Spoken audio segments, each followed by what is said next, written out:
السلام عليكم. اليوم جيتكم بقصة جديدة. سميتي ماريا. تزاديت في واحد القرية وسط جبال الريف. كنت بنت ذكية وزوينة بزاف، لكن حياتي من البداية ما كانتش سهلة. بابا توفى وانا مازال صغيرة، وماما بقات كتحارب بوحدها باش تربيني. كبرت وسط الفقر، ولكن عمرني حسيت بالنقص. ماما كانت سميتها خديجة، كانت مرا صبورة وحنينة بزاف. منين تزاديت كانت ظروف قاصحة. بابا قبل ما يموت كان خدام سيكوريتي، والفلوس ما كانوش كيكفيو حتى المصاريف الاساسيه.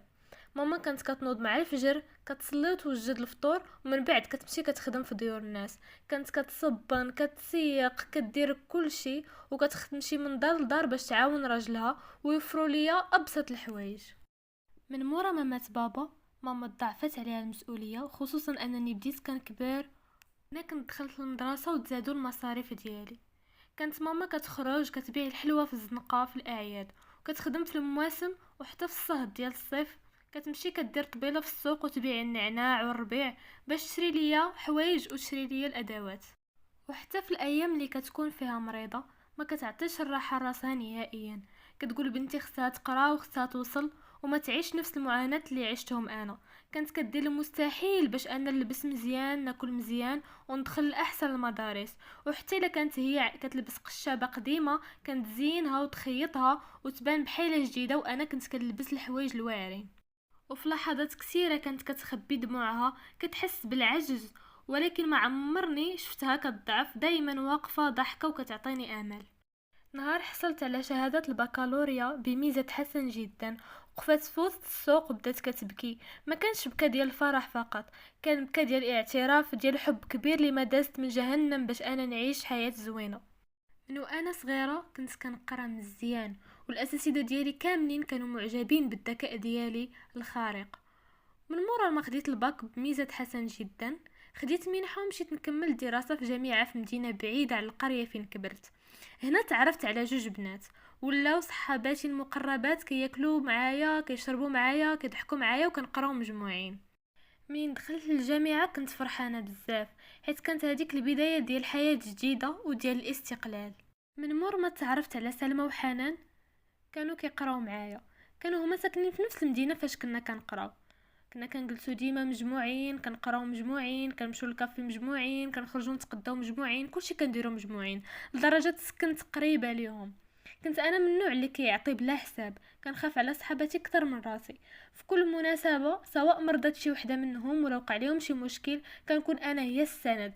كنقضي معاهم ليله في الكليه، كنعاون في المواد الصعبه، وكنقسم معاهم المصروف ديالي بلا ما يقولوها ليا. مره مرضت حنان وبقيت حداها سيمانه كامله، كنجيب ليها الماكله، كنصرف عليها من فلوسي، حتى انني كنت ما كنحضرش المحاضرات باش نبقى معاها. وحتى سلمى كانت كتعيش مشاكل مع دارهم، وانا كنت كنشري ليها حوايج من فلوسي، وكنمشي معاها للطبيب الا كانت مريضه، وكنسمع ليها وكنواسيها بحال اختها. كانت حنان وسلمى كنعتبرهم اكثر من خواتاتي، كانوا سند ليا في ديك المدينه اللي ما كنعرف فيها حتى واحد واللي غريبه فيها. كنا كنخرجوا مجموعين، كنديروا رحلات، كنتصوروا، وحتى في العيد الكبير انا جبتهم لدارنا في الباديه، وماما استقبلتهم ورحبت بهم بزاف. ولكن في وسط هاد العشره بديت كنلاحظ الغيره ديال سلمى مني، حيت انا كنت متميزه بزاف في القرايه، وكنت كنعرف الهضر، وحتى كنت خلوقه. مره درنا مشروع في الكليه، وانا كنت خدامه فيه كتر، ولكن سلمى ما عجبهاش الحال حيت الاستاذ شكرني. في داك الوقت بدات تغير المعامله ديالها، وحتى حنان بدات شويه كتجر ليها بلا سبب. المهم انا حسيت بلي شي حاجه واقعه، ولكن ما بغيتش نظلمهم وقلت يمكن انا غلطه. حتى لواحد النهار تسربت عليا واحد الاشاعه في الجامعه، وكل شي الناس ولاو كيقولوا بلي انا كندير علاقه مشبوهه مع الاساتذه باش ننجح. تخيلوا معايا كانت سيرتي في كل لسان. نهار تسربت فيه ديك الاشاعه اللي هدت الكيان ديالي، طلبت منهم باش يعاونوني باش نبين الحقيقه ديالي. قالوا لي يا صاحبتي حنايا بحالنا بحال هاد الناس، سمعناها بحالنا بحالهم، ولكن اختي حنا ما كنعرفوك شنو كديري. حنا كنخرجوا مجموعين وندورو مجموعين، كلشي كنديروه نحفظو مجموعين، كلشي كنديروه مجموعين. ونهار كيتحط الامتحان كتجي نتي الاولى. واش اختي انتي اينشطين؟ الصراحه نشكو فيك. وهي تنطق حنان وهي تقول لي صاحبتي دابا انتي سيرتك في كل لسان، وراكي عارفه خويا كيقرا هنا، وهو قال لي نهار نشوفك باقي معاها غادي نقتلك. بركه غير داكشي اللي دار ليا نهار وصلته الخبار، وعارف باللي اللي عليها الهضره هي انتي، وهو ديما كيشوفك معايا، وصحابو كيقولوا ليه شوف فلانه صاحبه اختك، ومع من شتك مع من شبهتك. صافي ودارت يديها في يد الاخرى ومشاو. منين خرجت عليا ديك الاشاعه في الجامعه الدنيا كلشي تقلبات.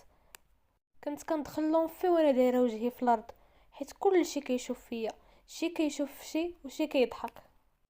الصراحه كانت اشاعه خايبه، وحتى من صحاباتي اللي كانوا بحال خواتاتي صافي قلبوا عليا وما بقى عندي حتى واحد.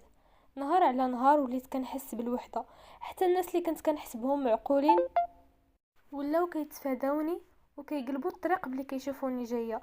صحاباتي القدام وليت كنشوفهم مجموعين كيضحكوا، ولكن ملي كنقرب لهم كيسكتوا بحال شي شيطان دخل عليهم. في البيفات اولا الكافيتيريا وليت كناكل بوحدي، في المكتبه حتى الطاوله اللي كانت ديما عامره ولات خاويه. كنت كنحاول نبين راسي قويه، ولكن في الداخل ديالي كنت كنموت بشويه بشويه.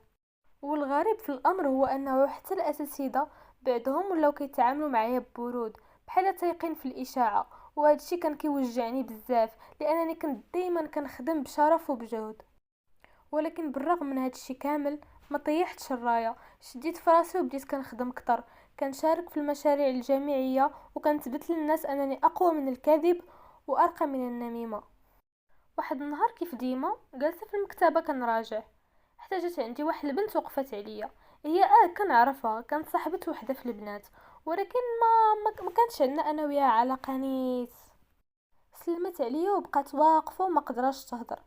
قالت لي يا ماريا سمحي لي، ما عرفتش واش نقولها لك ولا لا، ولكن خفت نبقى ساكته والضمير ديالي بقى ينبني وما يرتاحش.